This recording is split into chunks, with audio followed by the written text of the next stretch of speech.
Vamos falar dos aspectos de imagem dos meningiomas, que representam a segunda neoplasia mais frequente no adulto. Embora qualquer um possa ter um meningioma, a maior incidência ocorre em mulheres acima dos 40 anos, pois há um componente hormônio dependente em sua fisiopatologia.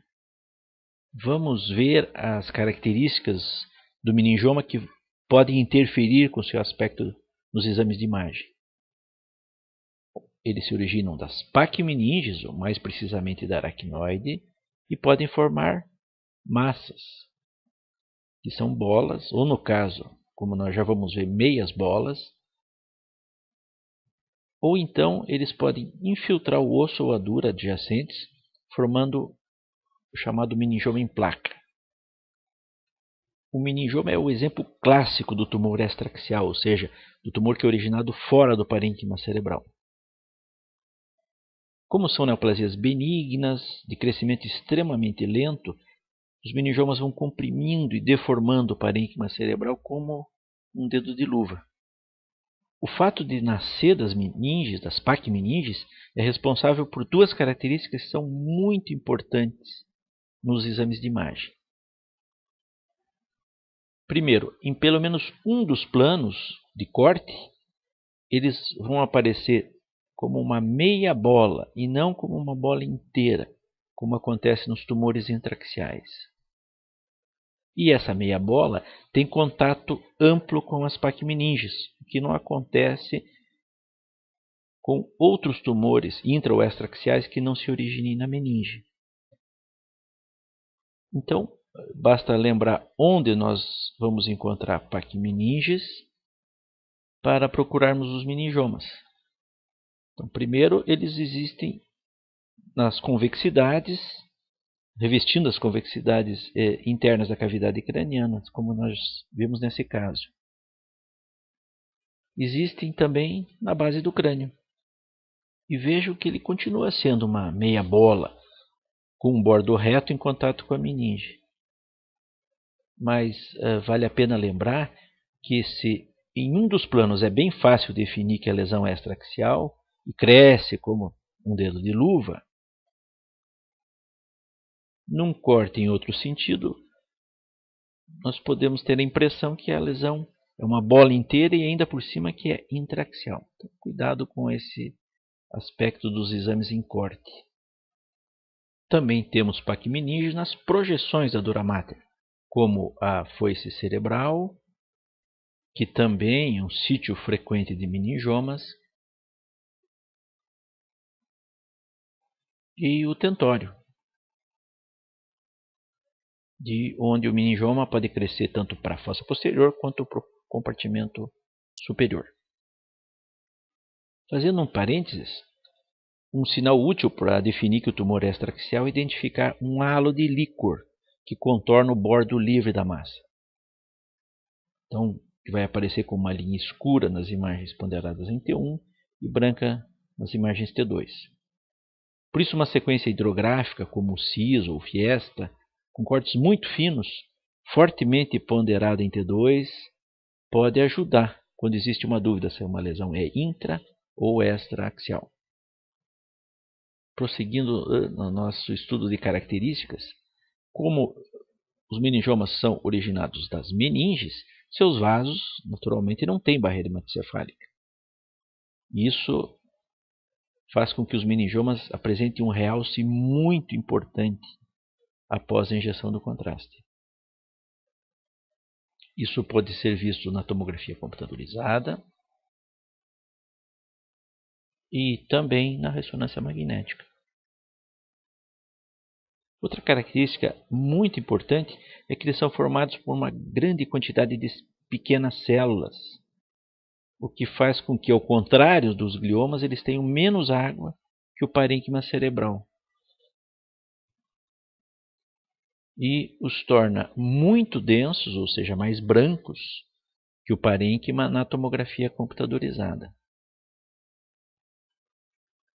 Já na ressonância magnética, eles costumam ter um sinal muito parecido com o córtex em todas as sequências para contraste. Vocês conseguem achar o meningioma? É difícil, né?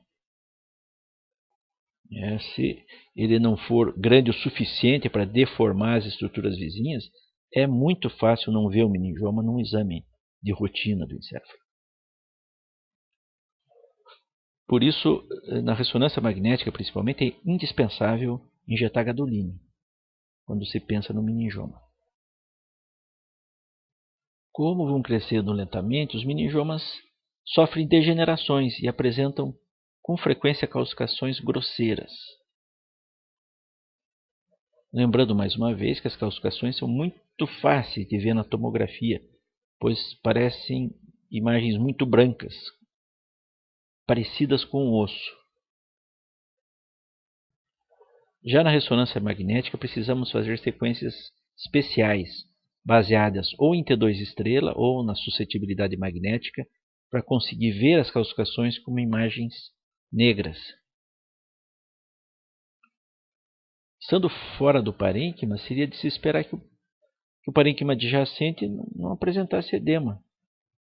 Entretanto, por motivos ainda não totalmente estabelecidos, pode ou não haver edema vasogênico no encéfalo vizinho. Vejam esse exemplo: 2 tumores com tamanho parecido, com posição parecida também, um cercado por muito edema e outro sem edema nenhum. Lembrando, mais uma vez, que edema significa mais água. Quando tem mais água, fica mais escuro na tomografia computadorizada e na ressonância magnética fica mais branco se usar imagens ponderadas em T2. E como o edema do tipo vasogênico, ele envolve a substância branca e poupa o córtex, ou a substância cinzenta.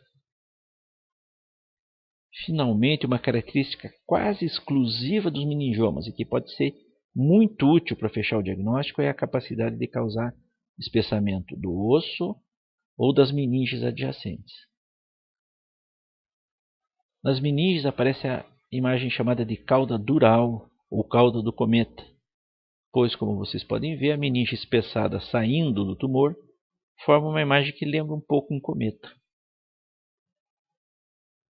O espessamento ósseo é ainda mais específico.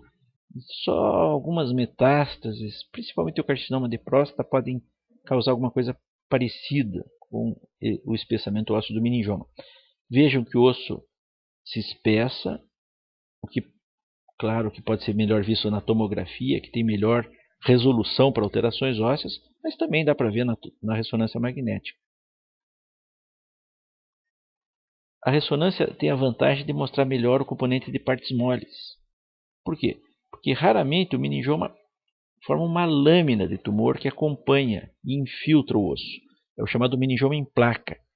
Na tomografia é mais difícil de enxergar, porque a atenuação muito importante do raio-x encobre esse lençol de tumor, enquanto na ressonância o osso não gera sinal e fica fácil de ser demonstrada a presença do meningioma em placa. É bom lembrar que nem sempre o osso espessado indica infiltração tumoral.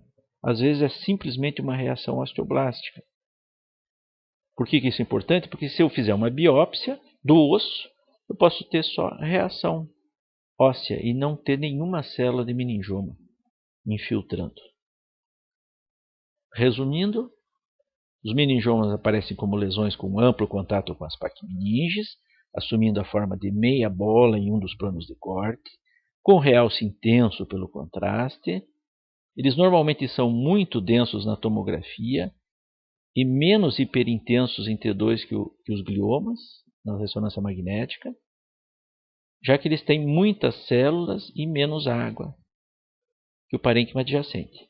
Com frequência tem calcificações grosseiras, que podem ou não gerar edema no parênquima cerebral adjacente, e tem uma característica específica de espessar as paquimeninges ou o osso adjacente ao tumor. Muito obrigado.